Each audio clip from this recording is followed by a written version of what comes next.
जय हिंद फ्रेंड्स।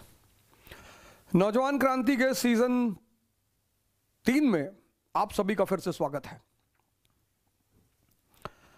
आप कहेंगे कि जब कोरोना का दौर आता है तो ही मैं आपके सामने हाजिर होता हूं।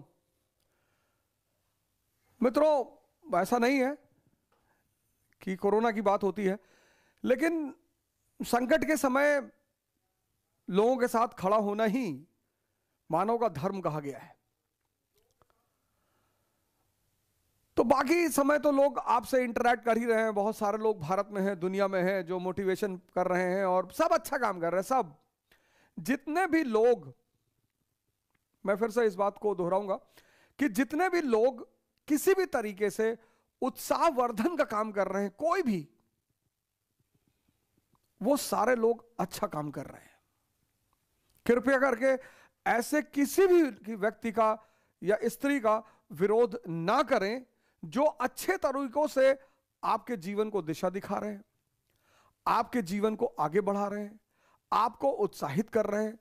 ऐसे किसी भी व्यक्ति का विरोध ना करें।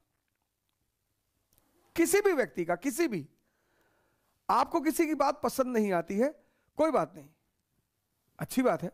सबकी बात पसंद आए ये जरूरी भी नहीं है। भाई, बुद्ध को मानने वालों को महावीर की बात नहीं पसंद आई, महावीर के मानने वालों को बुद्ध की बात नहीं पसंद आई, लेकिन मुझे नहीं लगता कि बुद्ध या महावीर ने कभी यह कहा होगा कि बुद्ध गलत है या महावीर गलत है। सबकी अपनी अपनी शैली है, सबका अपना अपना तरीका है और हर उस तरीके का सम्मान किया जाना चाहिए जो व्यक्ति को उत्थान के रास्ते पर ले जा रहे हैं। सीजन 3 की शुरुआत मैं आज नेशनल यूथ डे 12 जनवरी से कर रहा हूं और पहला संदेश जो मेरा है आप सबको वो यही है कि कोरोना ने फिर दस्तक दे दी है। सरकार की सारी जिम्मेदारियां नहीं है, नागरिकों की भी जिम्मेदारियां हैं। फंडामेंटल राइट्स और फंडामेंटल ड्यूटीज दोनों साथ चलती हैं। सोशल डिस्टेंसिंग, मास्क पहनना, सैनिटाइजर यूज करना, अनावश्यक घर से बाहर ना निकलना, ये सब हमारी भी जिम्मेदारियां हैं और हमें इन्हें बखूबी से निभाना होगा। एक बार सबको फिर से भारत में हाथ से हाथ मिलाना होगा। पूरी दुनिया में सबको एक दूसरे की मदद करनी होगी और इस उभरते हुए संकट का फिर से सामना करना पड़ेगा। अब इस देश में, हमारे देश में प्रथा है दिवस मनाने की। बाल दिवस, यूथ दिवस, लेकिन दिवस मनाने के पीछे जो उद्देश्य है, गोल, वो ये है कि जिस व्यक्ति के सम्मान में हम दिवस को मना रहे हैं उससे प्रेरणा लेना।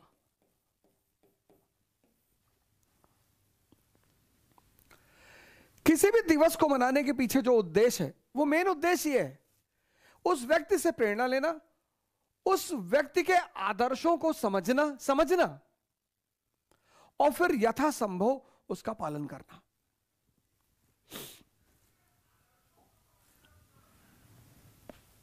नरेंद्र नाथ दत्त एक ऑफिशियल नाम उनका है, जो बाद में बने स्वामी विवेकानंद। आज आप लोगों ने यूथ दिवस मनाया,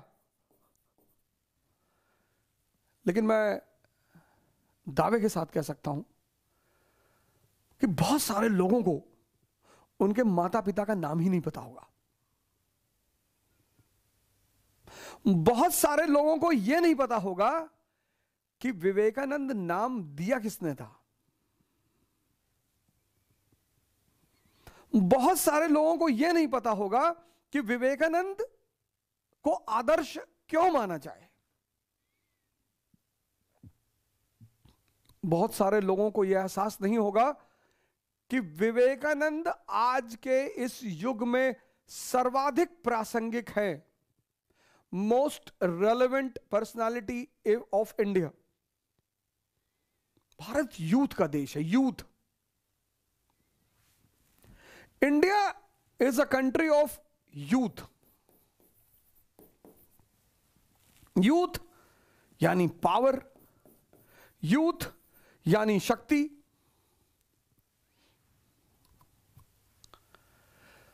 भारत एक गरीब मुल्क नहीं है, भारत एक गुमराह मुल्क है।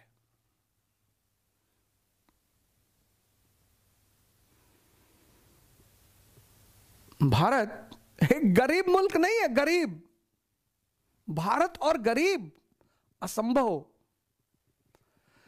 जिस देश ने चेतना को पाने का रास्ता जान लिया हो, कॉन्शियस, जिस देश ने ब्रह्म, विराट, यूनिवर्स से जुड़ने का कॉन्सेप्ट जान लिया हो, वो देश गरीब हो सकता है।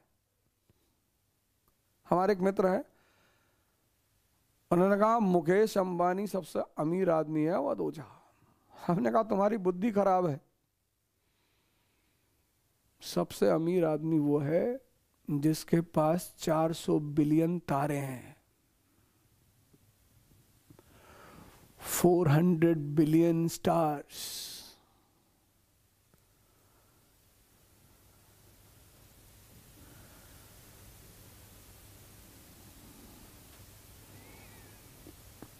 $400 बिलियन स्टार्स। मुकेश अंबानी और अमीर। मुकेश अंबानी सोने की थाली में खाना खाते होंगे, ऐसा हो सकता है।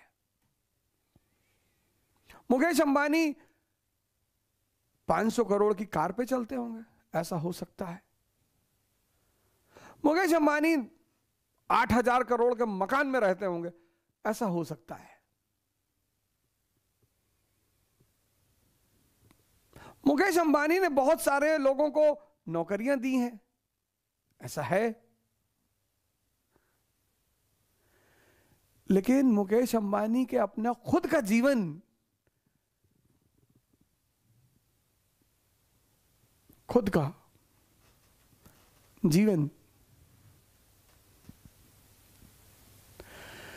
एक संघर्ष है। तो संघर्ष तो सबका है, चिंता भी है खोने का। और यही मुकेश अंबानी की गरीबी है। जिसको भी इस दुनिया में खोने का डर है वो गरीब है। बुद्ध को नहीं है, महावीर को नहीं है, नानक को नहीं है, दादू को नहीं है, सदगुरु को नहीं है।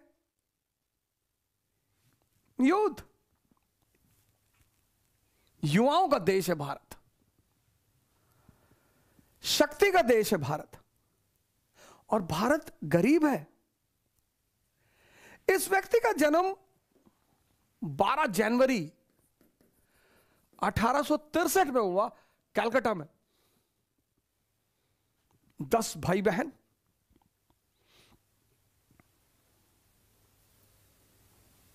कलकत्ता में 1863। कोई जरूरी नहीं कि भूपेंद्र नाथ और स्वर्णलता इनके भाई बहनों का नाम की यहां चर्चा की जाए। क्योंकि इतने महान व्यक्ति के भाई बहन हैं तो मानी सी बात है कि अगर आप उनका नाम जानते हैं तो अच्छा है। लेकिन 3 लोगों का नाम जानना इनके जीवन में बहुत जरूरी है। एक इनकी मां भुवनेश्वरी देवी,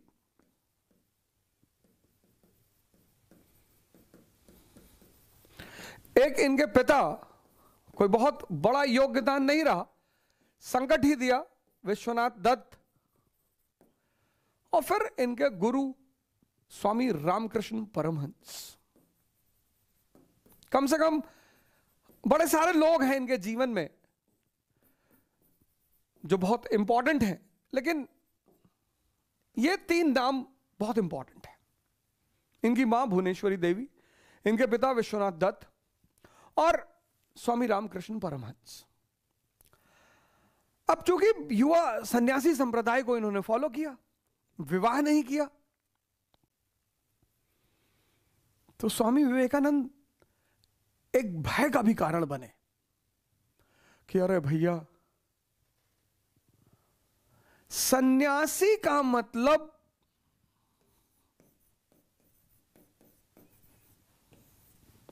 जागृत, होश में रहने वाला। अब वो संसारी भी हो सकता है,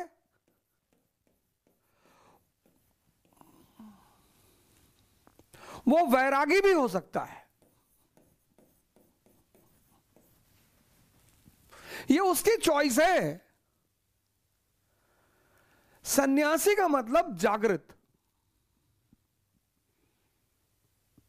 जागृत का मतलब कि जिसे मन बेवकूफ ना बना सके, बस यही है जागृत का मतलब।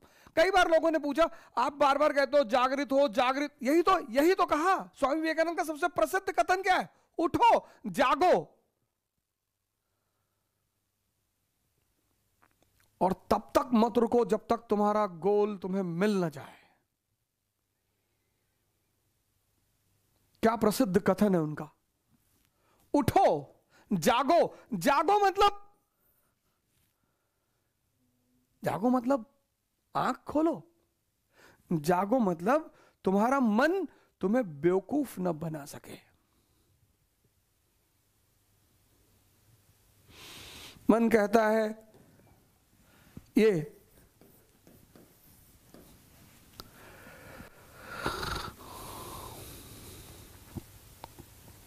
कह रहा है कि धन में बड़ा सुख है, धन उपयोगिता है, जरूरी है, उससे इनकार नहीं किया जा सकता। धन जरूरत है, कपड़ा पहनने की जरूरत है, खाना खाने की जरूरत है, चलने की जरूरत है, वाहन की जरूरत है, वो सब धन से ही आएगा, इसका इनकार नहीं किया जा सकता। बहुत दिनों के बहुत ऐसा रहा है कि बहुत लोगों ने सन्यास और धन को जोड़ दिया कि जिसके पास धन है वो सन्यासी नहीं। ऐसा कुछ भी नहीं है। धन आवश्यकता है, होना ही चाहिए, लेकिन धन आनंद नहीं है। मैंने शुरुआत कहां से की कि मुकेश अंबानी का भी जीवन संघर्ष है और सदगुरु का भी जीवन संघर्ष है। सदगुरु को चिंता नहीं है, मुकेश अंबानी को चिंता है।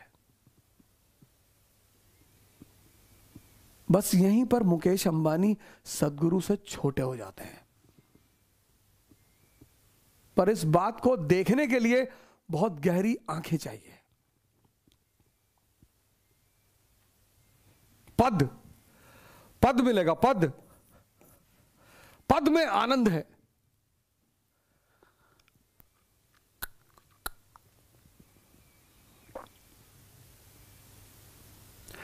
पद में आनंद है। चुनाव होने जा रहा है यूपी में, 5 साल सीएम रहे योगी आदित्यनाथ जी, फिर बनना चाहते हैं। योगी हैं, 5 साल सत्ता से बाहर रहे अखिलेश जी, फिर लड़ रहे हैं कमर कस के मैदान में। दोनों को चिंता है। एक को चिंता है कि मैं पद कहीं बाहर ना हो जाऊं, दूसरों को चिंता है कहीं मैं फिर से शक्ति से बाहर ना रह जाऊं। पद आनंद है, धन आनंद है,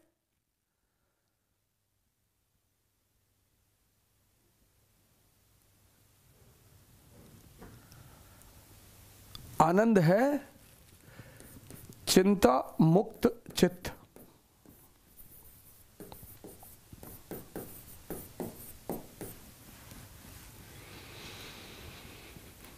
आपको पता है विवेकानंद नाम किसने दिया था स्वामी जी को? खेतरी के महाराजा अजीत सिंह ने। उन्होंने ही अमेरिका जाने के सारे खर्चे का वहन किया था। उन्होंने ही अमेरिका जाने के सारे खर्चे का वहन किया था। हम विवेकानंद को क्यों पढ़ें? हम विवेकानंद को क्यों जानें? हम विवेकानंद को क्यों समझें? और मैंने कहा कि भारत का भविष्य विवेकानंद हैं। युवाओं का देश है ना, और ये युवा सन्यासी है, और भारत का भविष्य विवेकानंद है। इस देश के हर युवा को विवेकानंद को एक बार समझना पड़ेगा। क्यों समझना पड़ेगा? जीवन यानी संघर्ष।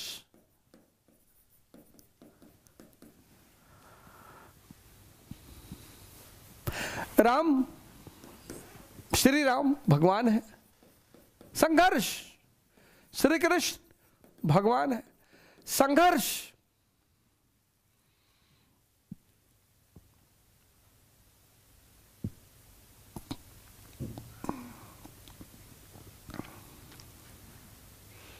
संघर्ष, जीवन यानी संघर्ष। इस संघर्ष में आपका सबसे करीबी मित्र कौन? आपका मन। जीवन यानी संघर्ष। इस संघर्ष में आपका सबसे करीबी मित्र कौन? आपका मन। और ये जो सबसे करीबी मित्र है, अगर ये कमजोर हो जाए तो आप खत्म।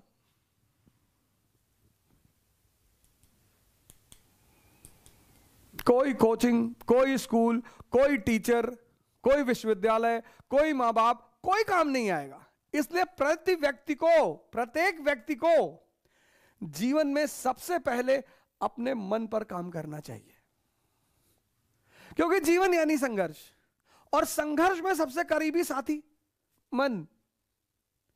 अभी कुछ समय पहले आईएएस का रिजल्ट आया था, बड़े टॉपर हुए। 2-3 महीने सबने बड़ा एंजॉय किया। अभी एक टॉपर का है, उनका मेरे पास फोन आया, बोले बड़ी बेचैन, बहुत फिर से दुख सवार हो गया है। मैंने कहा उस किसके ऊपर सवार नहीं हुआ? बोले अब कैडर की दिक्कत हो गई है, पता नहीं कौन सा कैडर मिलेगा, और होम कैडर नहीं मिलेगा तो मुझे बड़ा दुख होगा। अरे मैंने कहा अब भी किसी को आईएएस बनने की चिंता है, किसी को कैडर पाने की चिंता है, किसी को कैडर मिल गया है तो नौकरी बचाने की चिंता है। इस दुनिया में ये जो जीवन है हमारा ना, हर जगह गाना है ना, जिंदगी हर कदम एक नई जंग है। प्रत्येक व्यक्ति को अपने मन पर काम करना चाहिए। स्वामी जी शिकागो में थे, तो बच्चे जो है एग सेल्स पे निशाना लगा रहे थे। नदी के किनारे बच्चे एग सेल्स पे निशाना लगा रहे थे, निशाना लग नहीं रहा था। तो स्वामी जी गए, स्वामी विवेकानंद गए बच्चों के पास, बोले गन हमको दो, हम लगाते हैं। तो उन्होंने जितनी बार निशाना लगाया, निशाना लगा। तो लड़कों ने पूछा कि आपने कहां से शूटिंग सीखी? बोले मैंने शूटिंग नहीं सीखी, मैंने ध्यान सीखा है।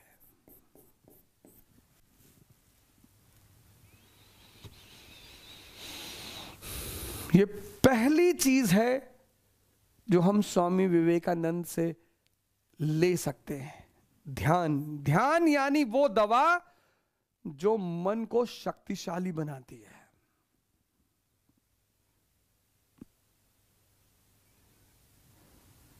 कितने सारे पेरेंट्स हैं, माँ बाप हैं, कितने सारे लड़के हैं। कल एक पूना से लड़के का मेरे पास फोन आया, कैसा डॉक्टर ने मुझसे कहा है, पता नहीं कौन सी बीमारी बता रहा था, ओएसडी पता नहीं कुछ बता रहा था। करता कोई साइकोलॉजिस्ट थे, वो बता रहे थे तुमको ओएसडी हो गई। हमने कहा ये क्या है बाबू?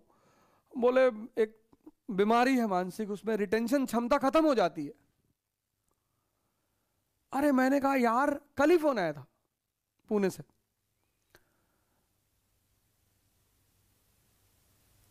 तो मैंने तुरंत, मुझे स्वामी जी का किस्सा एक याद आया। शिकागो में थे तो एक लाइब्रेरी में सुबह जाते थे और बड़ी सारी किताब उठा लाते थे, और शाम को ले आके लेडी थी लाइब्रेरियन, उसको वापस कर देते थे। तो लेडी बड़ी गुस्सा हुई एक दिन, बोली जब नहीं पढ़ पाते हो इतनी किताब तो ले क्यों जाते हो? अरे स्वामी जी ने कहा मैडम ऐसा नहीं है, मैं तो पढ़ता हूं, मैं तो सारी किताबें पढ़ लेता हूं। लेडी ने कहा सारी पढ़ लेते हो? बोली हाँ। उसने कहा अच्छा। एक किताब उठाया, बीच का पेज खोला, पेज नंबर बताया कि इस पेज नंबर पे इस पैराग्राफ में क्या लिखा, पूरे पेज सुना दिया।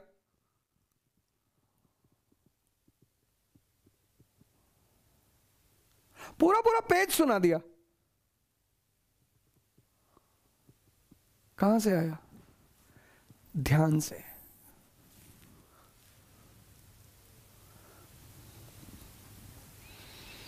मन को शक्तिशाली करने की जो दवा है ना,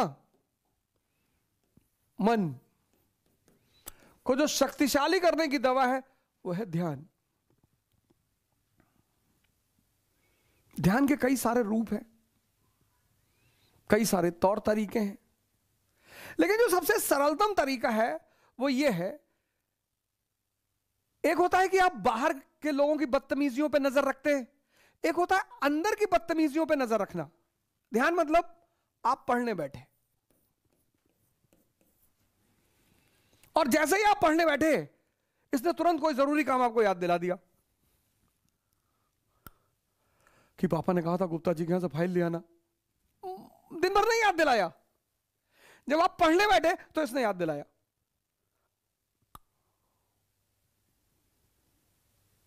दिन भर नहीं याद दिलाया,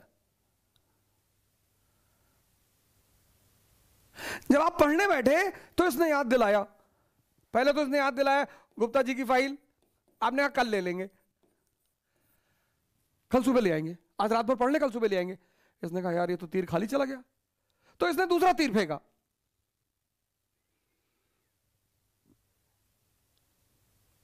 जब इसने देखा पहला तीर खाली चला गया, इसने दूसरा बाण मारा आपके ऊपर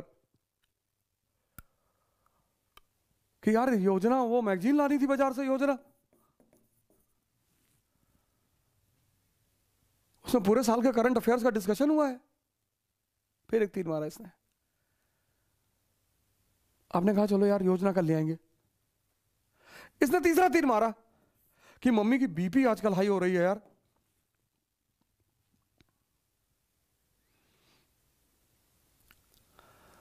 आपने कहा चलो ख्याल रखेंगे मम्मी का, आपने उसको भी छोड़ निगलेक्ट कर दिया। फिर उसने एक तीर मारा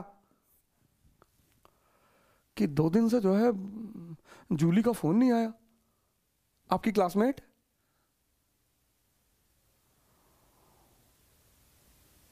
और किसी ना किसी तीर में तो फंसोगे ही।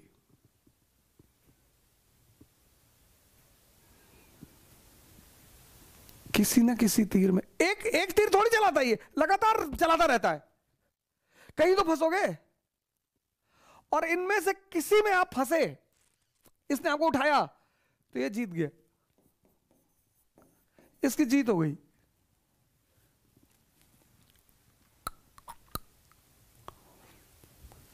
पढ़ाई, ध्यान, प्रार्थना, ये वो चीजें हैं जहां मन आपको बहुत छेड़ेगा, बहुत।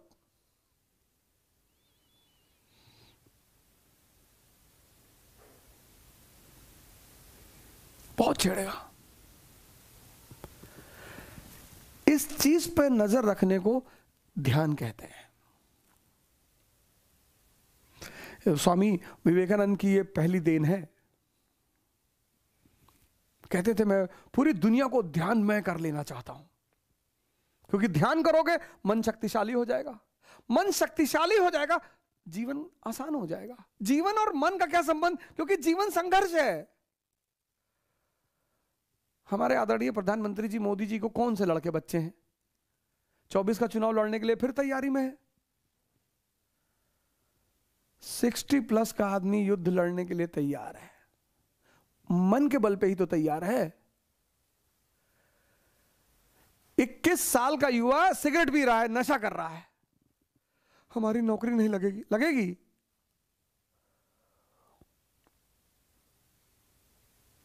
स्वामी विवेकानंद की पहली देन है ध्यान।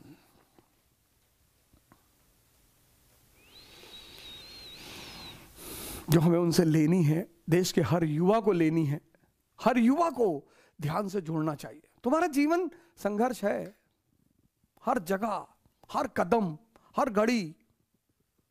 संघर्ष में तुम्हारा सबसे करीबी साथी है तुम्हारा मन, और वही अगर कमजोर हो जाए,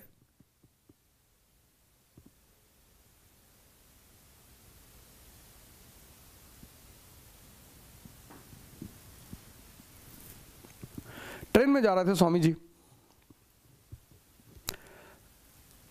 ध्यान, स्वामी जी ट्रेन में जा रहे थे, कुछ लड़कियां होंगे सामने बैठी थी,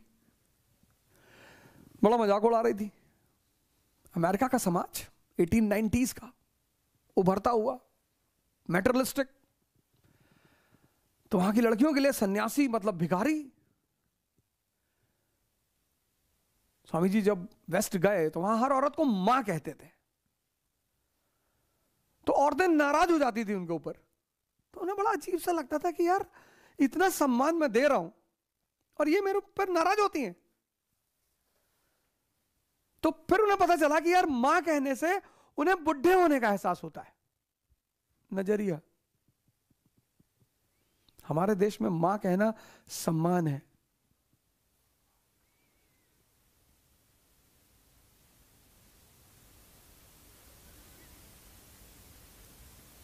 नजरिया।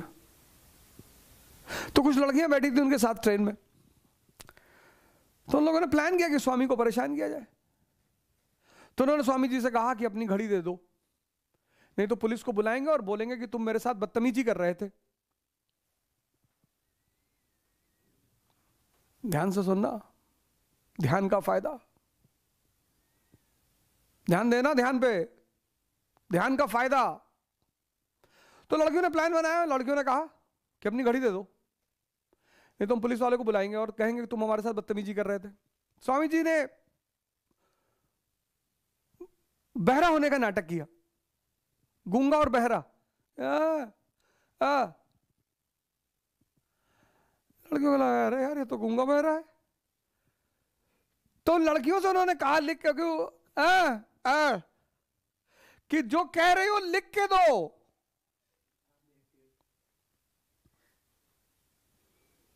बालक बुद्धि और भारत का जागृत दिमाग,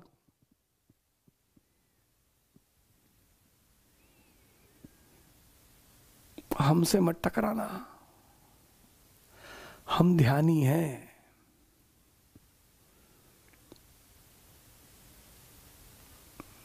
पढ़ने से आदमी क्लर्क बना है, बाबू बना है।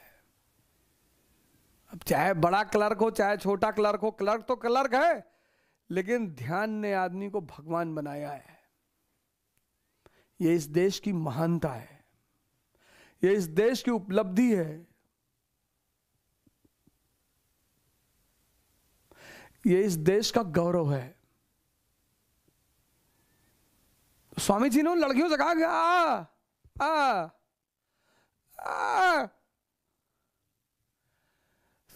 अरे ये तो गूंगा बहरा है। तो उन्होंने लिख के दिया कि तुम हमें अपनी घड़ी दे दो, नहीं तो हम पुलिस को बुलाकर तुमको फंसा देंगे। लिख के दिया, उन्होंने जेब में रख लिया। बोले अब तुम सब अपनी अपनी घड़ी दे दो, नहीं तो तुम्हारा क्या होगा ये तो भगवान ही जाने। यह है ध्यान की शक्ति। तुमको न्यूटन का नियम स्कूल में पता चलेगा, लेकिन न्यूटन के नियम को लगाना कहां है यह ध्यान से पता चलेगा।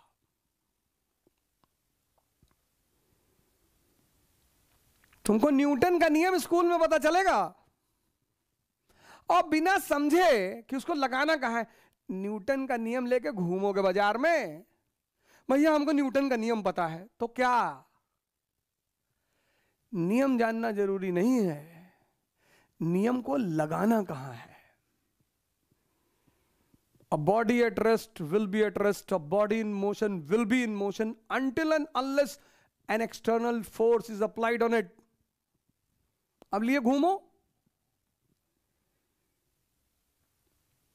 और तुम किसी ऑफिस के बाबू के पास फाइल लेके खड़े हो और तुम्हारी फाइल देख नहीं रहा है और 10वीं बार तुम गए हो और तुम्हें एक बैग न्यूटन का नियम याद आ गया, a body at rest will be at rest, और तुमने 2000 की 2 नोट रख दी उसके सामने, until and unless external force is applied, और उसने तुरंत फाइल खोल दी।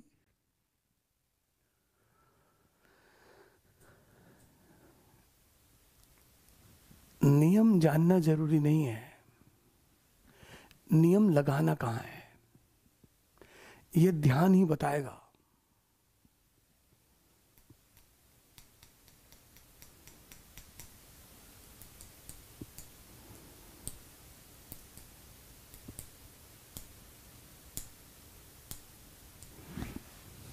ध्यान कहता है कि ध्यान, और ध्यान तुम किस, ध्यान कहता है देखकर सीखना, सिर्फ पढ़कर सीखना नहीं, देखकर। ध्यान का गुरु कोई पर्टिकुलर आदमी नहीं है, परिस्थिति भी है। यह ध्यान की दूसरी सबसे बड़ी खासियत है। ऐसा नहीं ध्यान का कोई पर्टिकुलर गुरु है। एक बार काशी में, बनारस में वो घूम रहे थे। बनारस अपने बंदरों की बदतमीजी के लिए बड़ा विख्यात है। तो काशी में किसी रास्ते पे जा रहे थे स्वामी विवेकानंद, बंदरों ने उनको दौड़ा लिया और लगे काटने। तो जब दौड़ा लिया और काटने लगे, स्वामी जी, एक आदमी सामने से आ रहा था, उसने कहा भागो मत, लड़ो। और पलट गए स्वामी जी, पलट गए, उठाया पत्थर और बंदर रिट्रीट कर गए। तो उन्होंने अपनी डायरी में लिखा कि ऐसी भयानक समस्याओं से भागने से निजात नहीं मिलेगा। देखो घटना गुरु बन गई।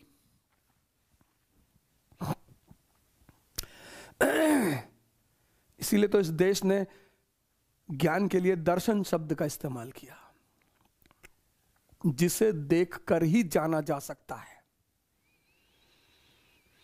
किताबें तो सिर्फ इशारा करती हैं,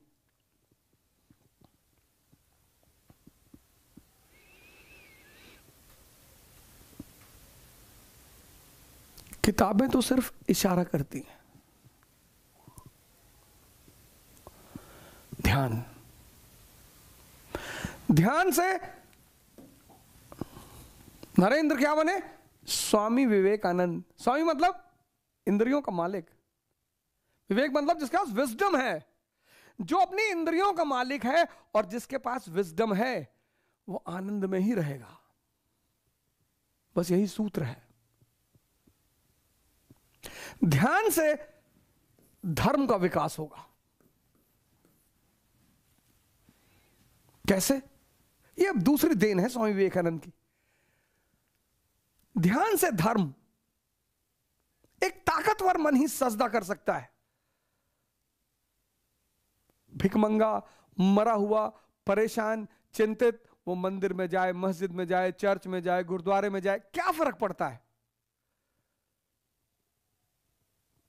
तो स्वामी विवेकानंद का मानना है कि ध्यान से धर्म का विकास होगा, मन ताकतवर होगा।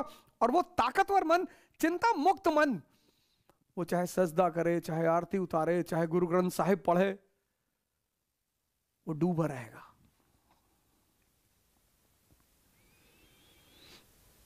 शिकागो की धर्म सभा, पेरिस की धर्म सभा, अब इतना टाइम तो नहीं है मेरे पास कि मैं उनकी हर जगह उस आदमी ने कुछ विशेष काम किए। Boston, New York, Richmond, Paris, England,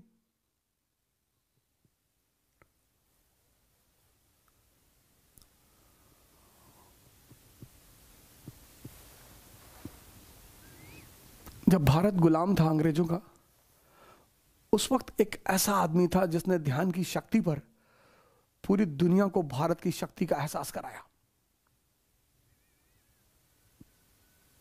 Chicago conference.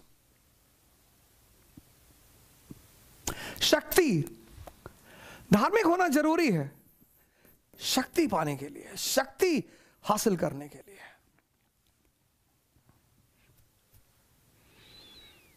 शक्ति, तुम्हें प्रेम करना है, शक्ति चाहिए। तुम्हें पढ़ना है, शक्ति चाहिए। तुम्हें युद्ध करना है, शक्ति चाहिए। तुम्हें प्रार्थना करनी है, शक्ति चाहिए।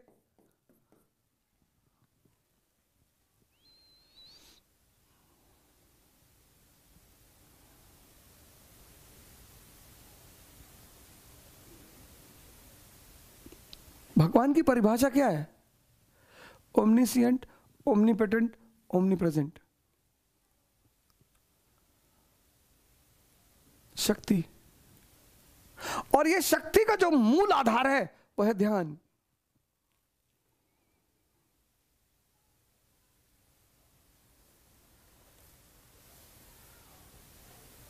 उठो, जागो। स्टेटमेंट्स स्वामी विवेकानंद के ऐसे ऐसे हैं।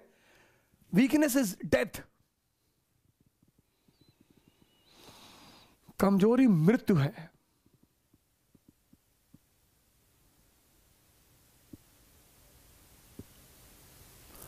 कब तक माइंड कैप्सूल खाकर मन को मजबूत करोगे? कब तक मोटिवेशनल लेक्चर सुनकर अपने आप को ताकतवर बनाओगे? साधना करनी पड़ेगी, और सबको करनी पड़ी। राम को करनी पड़ी, कृष्ण को करनी पड़ी, जीसस को, मोहम्मद को, सबको।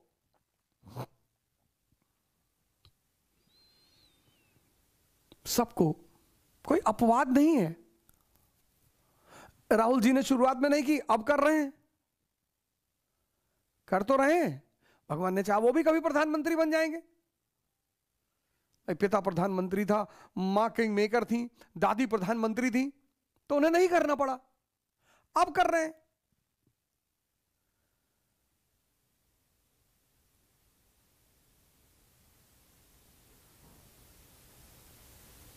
ऐसा नहीं है कि इतने शक्तिशाली घर में पैदा हुए और सीधे जाकर प्रधानमंत्री की कुर्सी पे बैठ गए। लड़ना पड़ रहा है। शक्ति जीवन का आधार बिंदु है। शक्ति,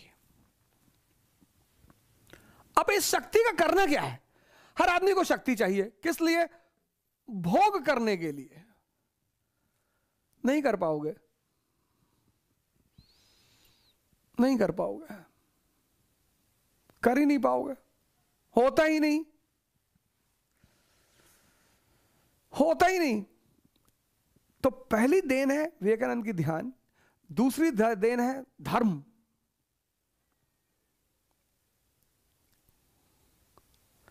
तीसरा सिद्धांत है शक्ति। वो कहा करते थे कि मुझे अगर युवाओं की एक अच्छी फौज मिल जाए तो मैं इस देश में क्रांति कर दूं। मिल क्या जाए, मिल ही गई है शक्ति। शक्ति किस लिए पानी? भोग करने के लिए। और इस भोग के बारे में इतना सोच रहे हैं कि शक्ति अर्जित करने पर ध्यान ही नहीं है।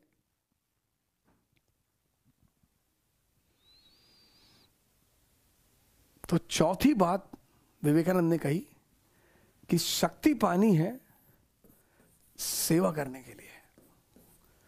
1897 में आरके मिशन का गठन किया, Ramakrishna mission. Social service, social good. यही तो कबीर ने कहा, वृक्ष कबहु नहीं फल बखे, नदी न संचय नीर, और परमारथ के कारणे साधुन धरा शरीर। और जीवन का उद्देश्य ही क्या है?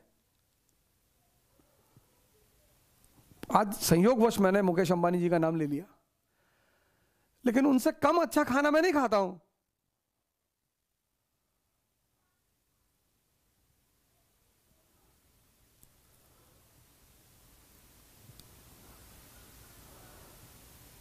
उनसे कम अच्छा खाना मैं नहीं खाता हूं।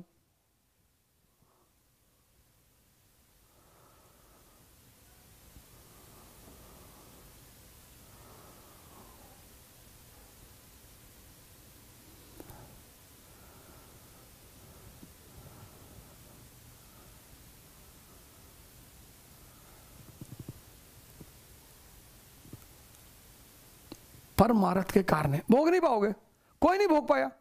जितने लोगों ने शक्ति से भोगने की कोशिश की, उनका अंतिम चरण आईसीयू में रहा।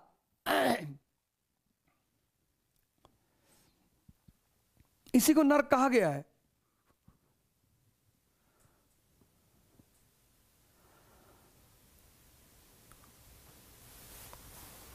इंद्रियां उपयोग करने के लिए है, भोग करने के लिए नहीं है। ये चार चीजें, ध्यान, धर्म, शक्ति और सेवा। भारत के युवाओं को इन 4 चीजों पर अपना ध्यान देना चाहिए। सबको। देश संकट से गुजर रहा है, देश का हर व्यक्ति परेशान है।